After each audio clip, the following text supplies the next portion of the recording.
అయితే యాక్చువల్‌గా మీరు 'పూరి' గారి దగ్గర నుంచి చేసొచ్చారు. అందరికి తెలిసిందే గోస్ట్ రైటర్ కింద ఉన్నారు. ఇప్పుడు మొన్న మీరన్నారు 2 సినిమాలు హిట్ అవ్వాలని చెప్పి. అవును. మరి 'పూరి' గారి టీమ్‌లో గాని, రామ్‌తో గాని ఎవరితోనా మాట్లాడారా? జస్ట్ లేదండి, క్యాజువల్ బిజీగా ఉన్నాం. విషెస్ వాళ్ళు బిజీగా ఉన్నారు, మేము బిజీగా ఉన్నాం. హ్మ్. క్యాజువల్ విషెస్ క్యాజువల్‌గా గాని మాట్లాడితే ఇప్పుడు ఇవాళ అందరూ వర్క్స్ అయిపోయాక నేను ఓహ్! పూరి గారు బెస్ట్ విషెస్ నాకు ఎప్పుడూ ఉంటాయి. హ్మ్. ఆయన నన్ను ఎప్పుడూ ఆశీర్వదిస్తాడు. హ్మ్. ఆయన ఎప్పుడూ నా సక్సెస్‌ని ఎంజాయ్ చేస్తాడు. హ్మ్. అలాగే పూరి గారి సక్సెస్ ఎప్పుడు నన్ను ఇన్స్పైర్ చేస్తుంది. హ్మ్. పూరి గారిని ఆశీర్వదించేంత, అభినందించేంత స్థాయి నాది కాదు కాబట్టి హ్మ్. ఆయన సక్సెస్ ఎప్పుడు నన్ను ఇన్స్పైర్ చేస్తుంటది. హ్మ్. మా ఇద్దరి మధ్య ఏమీ లేదు. ఇది కేవలం బయట ఒకటే డేట్‌కి వస్తుంది కాబట్టి తప్పనిసరి ఇది తప్ప 2 సినిమాలు బ్లాక్ బస్టర్ అవ్వాలి, అవుతాయి. Yes sir.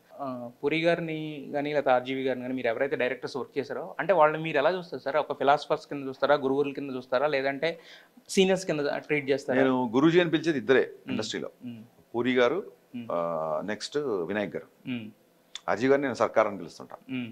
So, for me ఇప్పుడున్న పొజిషన్‌లో అంటే ఆర్‌జీవి గారు అంటే డైరెక్టర్ అనే స్థాయి దాటిపోయారండి. ఈజ్ హ్మ్. లైక్ కల్ట్‌లా తయారు. ఇందాక నేను ఇంటర్వ్యూలో చెప్పా. ఈజ్ లైక్ ఒక నీషే లాగా, ఒక ఓషో లాగా ఈజ్ ఎ కల్ట్, హ్మ్. ఒక ఫిలాసఫర్. హ్మ్.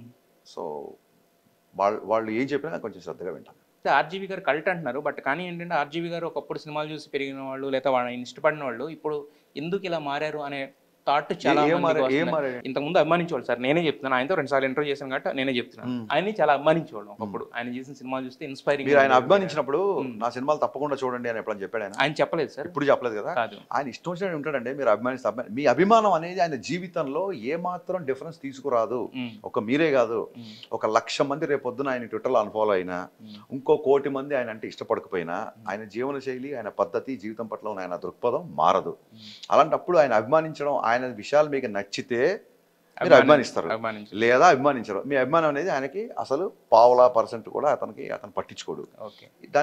దాని గురించి మనం బుర్రల బద్దలు కొట్టుకోవడం ఎందుకు? ఇంతకుముందు మీరు ఇంతకుముందు అందరూ చాలా మంది చెప్పారు. మీరు మోడర్న్ రాఘవేంద్రరావు గారు అంటున్నారు యాక్చువల్‌గా పాటల విషయంలో గాని. ఇంతకుముందు చేసిన హీరోయిన్స్ అందరూ కూడా అప్పటికి 1, 2 సినిమాలు చేసున్నారు. బట్ ఈ సినిమాకొచ్చేసరికి కొత్త హీరోయిన్ సెలెక్ట్ చేసుకున్నారు. సో, 'రవితేజ' గారి సినిమాల్లో కొత్త హీరోయిన్ అనేది అంటే తక్కువగా మీకు నచ్చిందా అమ్మాయి?